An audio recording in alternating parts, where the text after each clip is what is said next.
Hello and welcome to Dickinson's Real Deal. Now this is the show where we help members of the public to get the very best price for their antiques and valuables.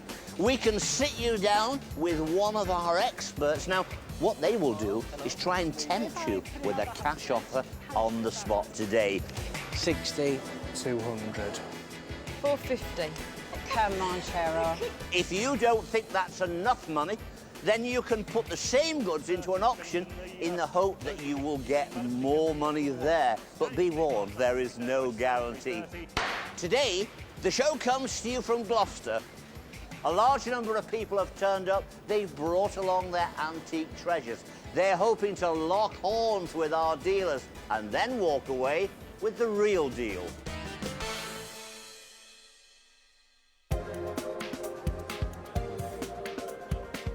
First deal of the day, and over to Alison's table where Nick is bearing all about his piece of glass.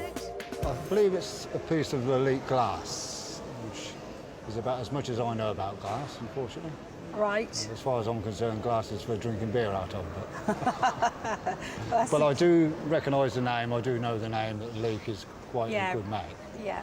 On the earlier pieces, you would get a better finish. Actually, you wouldn't get this seam mark, for example, that you've got. It's hollow inside. Yeah. And another sign, really, when you date something, particularly with glass, which is an interesting thing to bear in mind, is glass wears quite quickly when it's moved around on surfaces and picked up and dusting, and this doesn't really show a lot of signs of wear to the base. So normally it'd be sort of scraping, etc. on the bottom. Yes, this would all be finely crazed and marked if it was, say, 1930s, 1940s. I would think the piece is probably very recent. Right. So I suppose we ought to talk about money. Yeah. And why are you selling it, though, having bought it so recently? That would be... I just want to put the money towards buying something else, really. Right. OK, well, I better put my money out, hadn't I? OK. So if I put down 20, how would you feel about that? It's a start. Well, I'm not too far from that, to be honest, really. Oh. Although I like the size of it. Sometimes you get little pin trays and such like, which aren't to my taste. That's the more modern ones. If I put a tenner towards that, that's 30 quid. No, I was looking for a bit more. Right. You won't get much more from me. That'll be my limit on that. All right. Well, if that's the most, I think I better take it to auction and see what I can do. Take it to auction? Yeah. Well, you'll enjoy it at auction? Yeah. OK, well, auction it is then. OK, all right, darling. Thank you.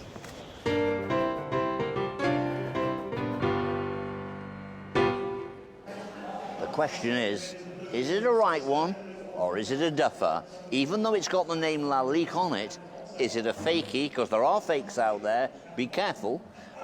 What's your thoughts before we go? It's probably a bit dodgy. OK. We're about to find out what it's going to make. We've got 30, 40, 50 pounds. At 50 pounds, bidding here with me at 50 pounds, and I'll take your 5 if it helps you. That's what we're here to do. Bidding's here with me at 50 pounds, then I bid with the auctioneer at 50 pounds. No one's bidding in the room. Well, that pretty much sorts it out as to whether it is or it isn't. 50 pounds on commission. The gavel has gone down at 50 pounds. A bid was with the auctioneer. Take away the commission. That leaves 43 pounds. What are you going to do with the money? Put it towards some more clockwork toys, which is what I collect. You're a clockwork toy collector, so out into the car boot sale or the auction, buy something else. Yep. What goes round comes round in this business. The real deal was £43 on the day. Back in the dealer's den, Michael is with serious toy collector Matt. So, Matt, thanks for coming onto the dealer's table. No problem. It's a bit like the dentist. Sometimes it can be painful, and sometimes it can be painless. OK. We're going to be painless today because I like these. Tell me what you know about. I think they're 1950s Japanese tin plate toys. Yeah. They all come boxed, although the 2 boxes aren't here. Right. They all come boxed. OK. Immaculate condition. They haven't been played with. I can guarantee they haven't been played with. I just think they're amazing. I think they're lovely, especially that tank. OK. I think you're a little bit out on the period. I think they're maybe 60s, 70s. Okay. But you're right, they haven't been played with. Condition is always important with tin plate. Right. You know, and colour and vibrance and a bit going on. You know, there's so many bland things out there in this tin plate stuff that when you start seeing these little pretty little colours going on, and you know, they're just good fun. They're just good fun. They, you know. Well, I'm going to make you an offer of 20, 40, 60, 70 pounds. 70 quid. How's that? I love money. Yeah, I do. I love money. Seeing 70 quid there is tempting, but personally, the more I could get for them, the better. I was probably thinking, showing my cards on the table now, Yeah, probably about 2.5, 3 times that amount. You're having a laugh. That's from a collector's point of view, isn't it? Fantastic I don't condition. see those at 70 quid each. But 70 quid, 2.5, 3 times, probably about 50 quid, 50 quid each. I mean, that's what I'm hoping. You see, the problem is I'm a trader. I want to make money. Yeah. 90 quid. 90 quid. Not quite. I feel like I'm all done at 90. I think it's a good offer. I think I need a bit more. Now, you seem very determined. You know the value of these items. I mean, they are your items, and of course, that's right. You are the collector. The independent valuers and the auctioneer, they're all 100 to 150 pounds. Okay. And because of the age of these cars and these objects, being the tank and the fire engine, I'm going to say for 70s toys, somewhere around £100 would seem about the money for me. Are you full up there, Michael? Is there a tenner in there, or is that it? No, there's not a tenner in the tank. Okay. No. £90. When Hoggy says that's it, he means that's it. Okay. 90 quid is all you're going to get off my friend Hoggy. Sure. If you feel lucky, and if you think you can get more money, I'll see you at the auction. Excellent. 90 quid is my offer, and I think it's okay. I think it's a reasonable offer, but I just feel lucky. I just feel lucky. You do look lucky. Yeah, I just feel lucky. You do look lucky. So I might take it to auction, but thank you Sure. anyway. Yeah. Well, I'm going to wish you luck. Appreciate it. Thanks for it. Mate, it's been nice to meet you, Matt. Great.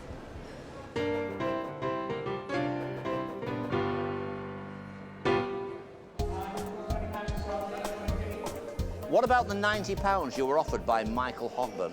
You turned that down. Why did you turn it down? I wanted to find out the real deal. Okay, it's worth a gamble. You've got 140 at home. You're saying, I'm going to put my toe in the water at the sale room and see what happens there. This will give me an idea what my 140 toys at home are worth. Did he do the right thing? It's coming up now. 60, 70, worth a lot more than this. Who's bidding? At 70, 80. Who's bidding? Can't see you. Is he? He looks like he's just got his hand on his head to me. At £80 then, at £80 I have, ladies and gentlemen, at £80 then 90, 5, 100. Back in at 10, I've got £100 then, seated at £100 then is the bid. I'll take 5 from you if it helps. You bidding, sir? No. £100 a bid then to my left, seated at 100. I will sell, last chance quickly. So done, thank you. Okay, £100 was the gavel price. Take away the commission, that leaves 85. Now, what do you think about the result? I think it's great. £85, fantastic. Plus, you now know, by throwing it into the open market, what these toys could be worth, the other 140 that you've got. But the real deal was with Hoggy. Can you believe it, Hoggy? You were in there, mate. Good on you. And that was the real deal. 50 quid then to get on, 50. So Matt now knows the true value of his toy collection. 4 down, only another 140 to sell. Back in the dealer's den, Keith has brought in a gent's diamond ring with an interesting past. It was left to me by a guy called Sid Popjoy, who started the Popjoy Mints up in London. And we met them in Yugoslavia around about 1965, and we were friends with them 40-odd years. And when he died, his wife wanted me to have that as a remembrance thing. How nice. But I don't wear it very much, and it's getting tight on the finger, and I'm so old now that I might as well chop it in and use the money for a cruise that we're thinking of for a big birthday that's coming up. It's 18 karat gold, and as you said, it's given to you by a gentleman. I would have said this is probably a little, maybe a pinky ring, you know, gentleman's little pinky ring for the little finger. Yeah. and it's just under 1/4 of a carat. Yeah. Okay, I'm just going to have a quick look through the glass. So, and this obviously has got some age to it because it's an old cut diamond. It's got a few little flaws and bits and bobs going on. But nevertheless, I'm going to get some cash out. I'm sure you've got a figure in mind that you're not going to tell me. Correct. And I'll see if I can tempt you. How about 20, 40, 60, 80, £100. No, I knew you were going to say that. 120. No. Keith, I'm going to put another 20 down. £140. You're looking better. It's getting better. I don't know if it's going to be a lot better. £150. Could you push a bit more? I think it's a fair price. Okay. What's your decision? I'll accept the deal. You're going to do the deal. Yeah. Well, happy sailing. Thank Have you. a lovely birthday and Thank enjoy you. your cruise. Lovely. Thank you. Thank you very much. Thank you. Bye.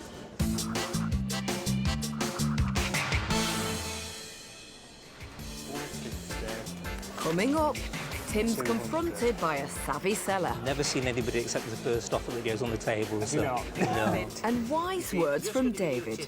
Never commit yourself to a figure. Yeah. But are wise words enough to seal the deal?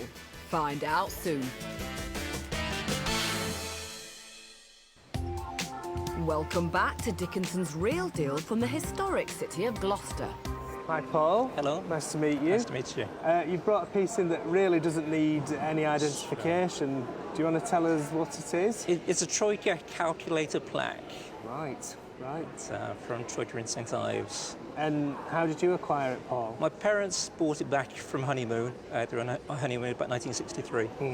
So they bought it down in Tormore, presumably. Yeah. Right, I mean, that's quite early, isn't it, for Troika? I think it was probably established around that time. Sure. So they were probably quite forward-thinking in their decor. That's true. And I believe the factory ran for about 20 years, something like that. If you can see here, you've got the Troika mark, St Ives. I would think that that denotes the artist's signature and that as well, which may mean that two artists worked on it. Troika means three in Russian, so there were three artists working there. And they were more interested in the aesthetics, the art. They were more artists than potters, really. Sure. So, we've got an idea of value. I've seen various different estimates, but I'll let the money do the talking. To make you an offer. 50, 100, 150, 200. I've never seen anybody accept the first offer that goes on the table. Have you not? No. There could be a first chance for There that, could you know. be. It could be a first time, Paul. Unfortunately, this isn't going to be. Is it not? No, no. A little bit more than that. A little bit more. 220. You need to go a little bit more than that. 240. I've just come in at this stage, which I heard you say, can you go a little bit more? Let me tell you, the auctioneer is keen on this. He thinks it's different, it's punchy. It's that bit different for a Troika collector. There's lots and lots of vases and lamps and objects. This is that bit different. I think you'd have to get over £300 to be really tempted on a 4 to 450 estimate. I will try and have another go and go 20, 40, £60. £300 there, Paul. I'm sorry, it's not quite enough. It's not enough. I'm going to need to take it to auction. I think probably you've made the right decision in going to auction. It's not necessarily my field, but, you know, in auction it probably will do its money, as David said. So good luck. That's great. And thank you. Nice to meet you. Thank you very much.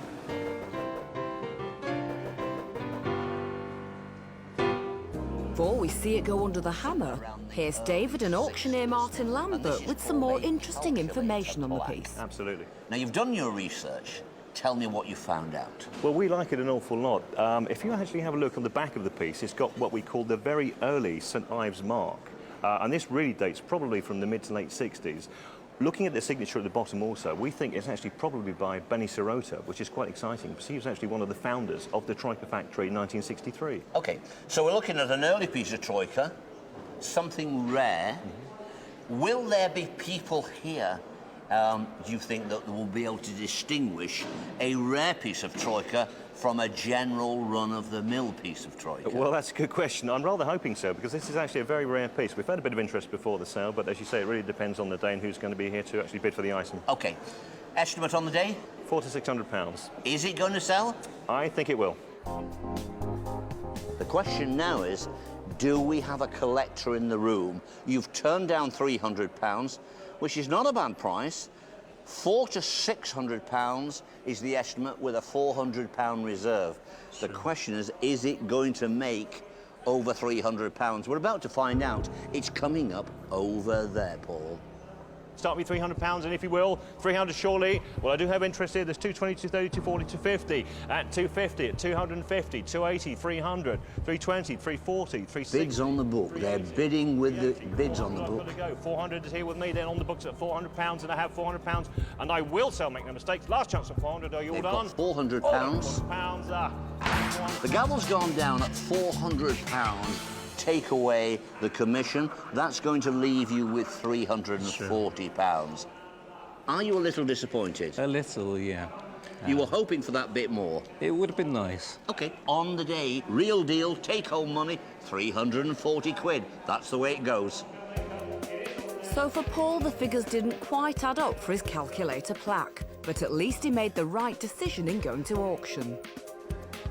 Back in the dealer's den and over to Alison's table, where Gary's brought in an unusual watch chain. I've had a look at it. It's 18 karat gold, solid 18 karat gold.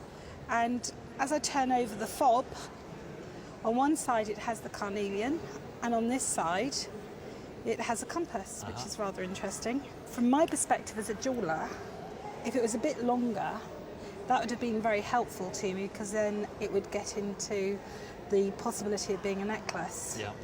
The length is too big for a bracelet, so I would have to cut it down. Okay. Do you know how you came by it? Came from a relative that was involved seafaring, and we thought it was something to do with that. Yes, that's very interesting. Well, hence the compass. That's right. Able to bring him back home.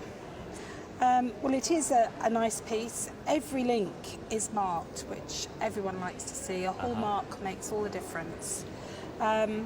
So you want to sell it today. So I suppose you want me to get my money on the table, don't you? That would be nice, yeah. OK, well, let's have a look. So we've got 50, 100, 150, 200, 250, 300. That's a good price. There was a bit of a nod there. Yeah, no, that's a good price. We're getting close. We're getting close. Well, I would think that brought me closer still, and that would be it on the nail, 360. Okay. Is there any chance of any more at all? I think that's a very strong offer. Yeah. I recognise the fact it's 18 carat. How do you feel about the offer? It's very good, and it's very close to what I would deal at. What were you hoping for? I was thinking more like 400. 400. Yeah. Oh my word, it's David. You see, I'm just going to give you a tip here. Never commit yourself to a figure. Yeah. What you say is, how much are you hoping for? A lot more money than that's on the table, you say to the dealer. Okay. How much money have you got on the table? Well, I've got 360. I think if you put £400 down, you would be doing yourself a favour and you would take home a bargain. So I'm going to leave it at that. Thank you. If you get your 400, I'm going to say it's a realistic price. Well, I think I've been reprimanded somewhat. Obviously, my maths is a little out, which it isn't usually when it comes to gold. So if I take back the 10, okay, as advised by Mr. Dickinson, and if I put down 50, that makes 4, And since I never want to be seen as mean or horrible, I'll offer you £4.20, and I would call that a very good deal for you. Yeah, I think you're right. That's very good. Thank you very much. Great, we've got a deal. Yeah. Well done.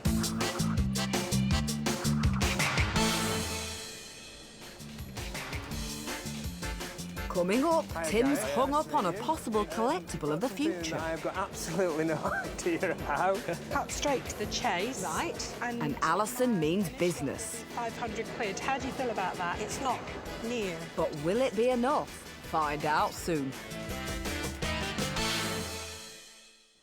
Welcome back to Dickinson's Real Deal. So, Tony, thanks for coming in. Over on Michael's table, Tony is hoping he can shed some light on his oil lamp. Do you know anything about it? Only that it's been in the family for a very long time. Yeah. It was my grandfather's. Right. And that was beginning of the century. Yeah. It used to sit on the dining table in his room. Wow. So you've had it a long time. Oh, yeah, yeah. Let's have a closer look at it. We'll take this shade off, because it's quite a fragile piece, really. And when I say fragile, if you look closely at all these little leaves and the flowers around here, nearly every single one of them has got damage. Yeah. Which is not good for a piece this delicate, really. No, but it's... No. Of course, it's been used in the home as a lamp. Yeah, that's You know. they are to be used. Yeah, yeah. It's based on a Meissen design. That's right. You know, it's just lovely with the cherubs and the rosy little cheeks, things like that. It's made by a company called Setzendorf, who sort of copied Meissen in those days. So it's, you know, around 1890, 1900, around that time. That's about right, yeah. It's a nice looking thing, and a couple of years ago, these were making good money at auctions. But the damage is just such a downside for this one, to be honest with you. And I'm sure people at home are saying, well, it's still quite nice, it's still quite nice. But it's not to a collector, you know? I do, Every yeah. single one of these flowers is damaged. Yeah. I'm going to just have to make you an offer, aren't I? Because that's what we're here to do. Yes, oh yes. Why are you selling it after so long? I've recently moved house to a small modern house. Right, Well, okay. downsized, you know. Oh, okay. And really, it doesn't fit anywhere. No. Okay, well, let's see what we can do. Let's see if we can relight the flame in there, shall we? So, 50, £70, which I think is quite a generous offer, considering all the damage. Yeah. It is. Yeah. You know, I was expecting a little bit more. But If it had been in good condition, Tony, I would have paid you 120. Yeah, yeah. I've just made one offer because I just think that's all it's worth to me, really. Okay. I think it's very fair. Do you? I'm Yeah. pleased to hear that. Have we Okay. got a deal? Yes. Thanks very much. Okay.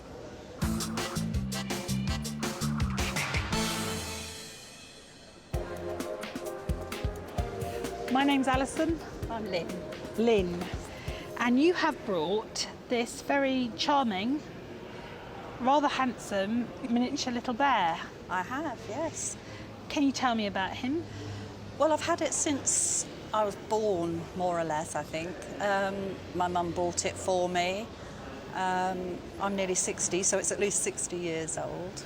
Well, he's lovely. Now, I believe you told me that you believe him to be made by Shuko. Yes, that's what I've been told. Yeah, he has the texture to him of mohair, rather like Steiff bears.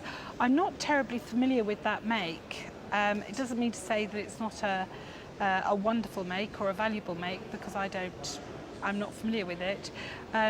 Whereas with Steiff, I have more understanding. Yes, yeah. So I noticed that he has got a bit of a poorly ear. He has, yes. I didn't know whether to perhaps try and repair it, but I thought that might lessen the value if I had tried. Yeah. So I thought it was best to leave it as it was. The thing that I thought was really interesting when I looked at the poorly ear is the fact that it's put on with a nail. Have you noticed that? I hadn't, no. And it made me smile a bit because he would not qualify for any quality control. But so you did rather well to survive it, really. But he is lovely. So the offer I'm going to make is more based on how I feel about him, rather than any great understanding of his the manufactural value. Okay, because I'm not a bear person. Right. Okay, so shall we cut to business? Well, we go, yes. See what we can do here. How do you feel about 10? No, definitely not. I think it's worth a lot more. A lot more. Okay, if I swap that and put down 20. No. Right, no. That would be where my offer lay, at 20. I don't feel the desire to go for more on him. Mainly because I don't really understand him, probably, and also because he's damaged. And I do know, as we all know, that damage is everything, really. Well, all respect, I still think he perhaps is worth a little bit more. Okay. So do you think you might like to chance it at auction? I think I would, yes. You'll get better chance of perhaps two people. That's right, there might be somebody who's willing to pay it if they're after that sort of thing, yes. Yeah. So, for my own personal interest, before you go, on the understanding that it is going to auction, can you tell me how much you were hoping to get for it? Well, I'm hoping it's worth a lot more, but I was thinking at least 50. Okay. As a starting price. Okay. Well, I hope you get that. I'm sure you will, particularly at auction. You only need two people, so thanks ever so much, Lynn. Thank you. Thank you. Thank you.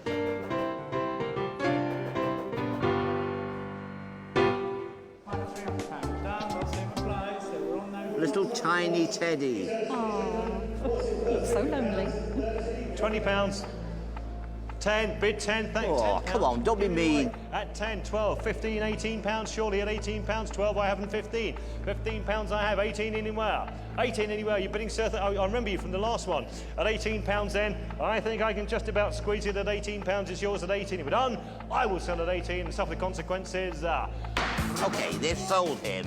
So, what we've got here is £18 under the gavel. Take away the deduction and we're left with £15. What's your thought? I don't mind, that's fine. At least he might get a bit of better life now. I think what Linda is saying, she doesn't mind about the money. The most important thing here is that Teddy goes to a new home and is not in the back of a cupboard. The real deal was with our dealer on the day, £20. That was the real deal, but the good news is Teddy's going to a new home. Yeah. Back in the dealer's den, and Tim's confronted with a most unusual collection. You brought something that I have got absolutely no idea about. It's very challenging for me, this. A collection of phone cards. That's right, yeah. Do you want to tell me a little bit about how you acquired them? Yeah, about 18 years ago, my father was doing a cleaning job, and one of the things he cleaned was the telephone boxes. And he came home with a handful the one day. He said, "What do you think of those?" So I had a bit of a flick through, and sort of only being about 8 or 9 years old, I just saw a few pretty pictures, and it was like, yeah, they're okay. And then sort of you started getting more and more.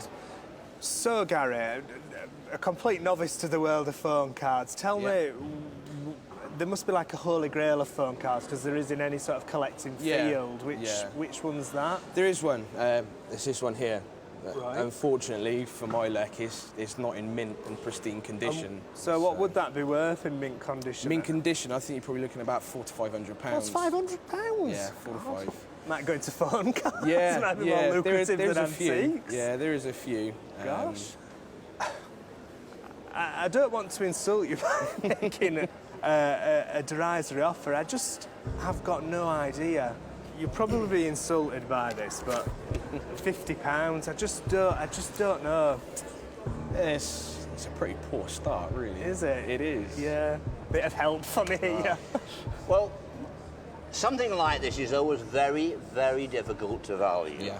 I mean, I've heard what you say about one card being so rare and there's only been so many of them, but you're an enthusiast and you're a collector. That's right. And whether that is the case or not, I really don't know.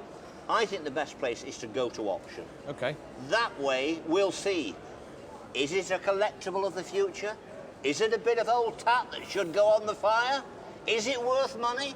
Well, I'm new at this kind of area, so I'm waiting to see myself what these bring at auction. I hope you're right about this rare card. We'll soon find out at the auction. So I think really, Gary, it's a foregone conclusion, isn't it? Because I just do not understand them. And, you know, if I had a limited knowledge of them, I would offer you more money. But I just can't, because I just don't understand them. Yeah, well, that's fair enough. It looks like I'll be taking them to auction. I think it is, see how they do. Well, good luck at auction. Thank you very much. Thanks for looking. And you need to ring a few of your mates up and get them to bid on these. Is there any credit on them? Oh, there's oh dear.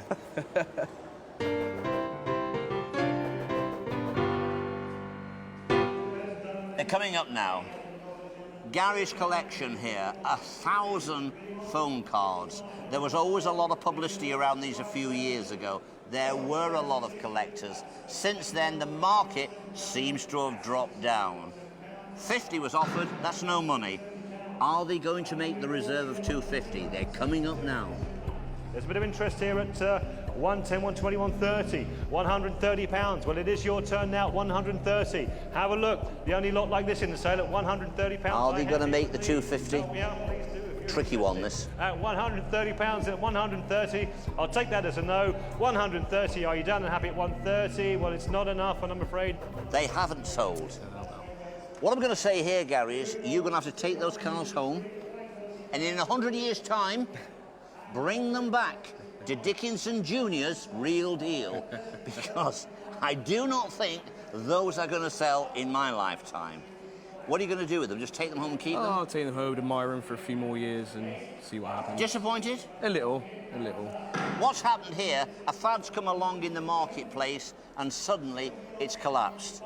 They're not making the money at the moment, but who knows, in the future, they may come round once again. On the day, the gamble was taken, they just didn't make it. But a very generous Coming up, sound David offer. and Jane pile on the pressure. Go on, Cheryl. Go on, Cheryl. Go on, Cheryl. Another 20. Will she give in? I've got to earn a profit. Find out soon. Welcome back to Dickinson's Real Deal. Over on Cheryl's table, Jane has sat down with her pocket watch and collection of gold chains. David and auctioneer Martin Lambert are looking in on the deal. How did you manage to have this collection? Well, it originally belonged to my first husband's grandfather. So a proper family heirloom. You can trace it all the way back. Yes. And why have you decided to part with it then after all these years? It is sad in a sense, but I want to go and see my family, my children and my grandchildren in New Zealand, so... Right. Well, that's a fantastic thing to do with the money that you raised from this. Do you know anything about the items individually? Have you done any research yourself? No, I haven't. No? No, I haven't. Well, we can see in the middle, we've got a gold pocket watch. And there's its original chain, I would think, would be this one. And we've got like the cross here on this one. And this one's a lot more decorative with all the little hooks and links on it. Martin, yes. 3 clean, quality 9-carat gold chains and a nice watch. What's your thoughts on this? Well, I like them. I think they're nice quality chains. The links aren't worn. They're quite commercial. You could sell them as items rather than just putting them on the scrap. The watch itself is a nice thing also. 9-carat gold, J.W. Benson, good London maker. I like them. I think they could go 100 quid's worth perhaps for the watch, something like that? Possibly 100, 150 for the watch. If we just open that up, you can see inside here, there are the gold marks and the numbers. Okay. Yes. A really lovely, well-loved and well-kept collection. I know Cheryl is going to give a fair price for this. Let's see how much money she puts on the table. 50, 100, 150, 200, 250, 300, 350. Are we near New Zealand yet? Not quite. No, not yet. Not yet. £400. That's £400 for a start. Well, that's not bad for starters. Probably worth a bit more than that, Martin. I would say a bit more, certainly. That's a definite no. You have done your homework. Well, I do listen to bits and pieces on the news about gold. Yes. 450. Come on, Cheryl. It could be a Come world on, darling. crash. Help an old lady out here. Come on. Come on, darling. There's £500 on the table. I've got to another earn. red one. Put another red one on and I'll take it. We've got a I've deal. got to earn a profit. Put a little bit It's more my on it. money, and I've got bit to more on earn a profit. Put a little bit more on. It's Got deal, a darling. Come on. real You deal. can do it. You can do it, sweetheart. Come I'll on. put another 20 quid down, and that earns me a profit. £520 is on the table. It's a good offer, but it's really £500 at scrap, and then there's the watch. I need to get in there and see if we can get a little bit more money off Cheryl. If you went to auction, you'd have to pay commission. I think for me to earn a little bit, I think 520 is a good bid. Right, now I've come in here because we've got some rather nice gold chains on the table, but to be honest with you, those chains are just too good quality to scrap, and so they are retailable by our dealer, who I'm sure can sell them and make a profit.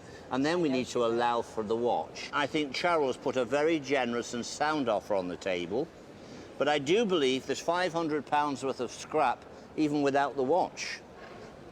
Now, we're going to say, is there any chance of putting £600, another £80, because we David, need this air ticket? I know, but I've got to earn a profit. I think the chains alone would do better than £500 in auction, and then you have the watch on top. So I have a feeling this would bring probably a little bit more than £600 in auction, but there would be commission to be taken off.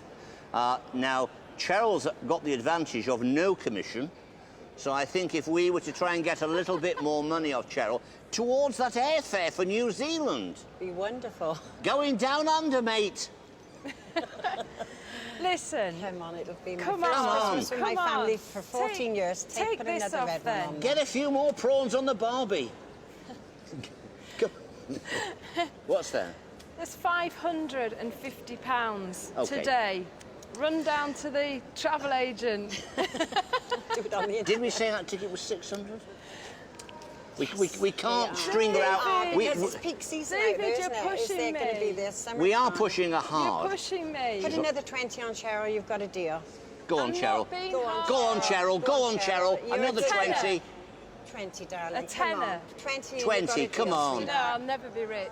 You will. Okay. You will. You're richer than I'll ever be, darling. Thank you. She's coming down under in a few weeks' time. She's going for the Will. ticket now. Thank you, Cheryl. Oh, That's Cheryl, the real deal. Thank you, David. Jane obviously can't wait to get on that plane. What a success. No? Pardon? Stay there. Stay Oh, there. sit down a minute. Oh, sorry. I'm ready to go. I thought somebody else would be waiting. Now let's see if our dealers were just as successful with their items. Alison's decided to keep hold of the chain, as she's hopeful the price of gold will continue to rise. Michael actually made a loss on the oil lamp, as he only managed to sell it for 55 quid. Cheryl made a small profit on the diamond ring, and she sold the pocket watch and chains for £610. We've had a great day here in Gloucestershire. Don't forget to join me, David Dickinson, next time for Dickinson's Real Deal. See you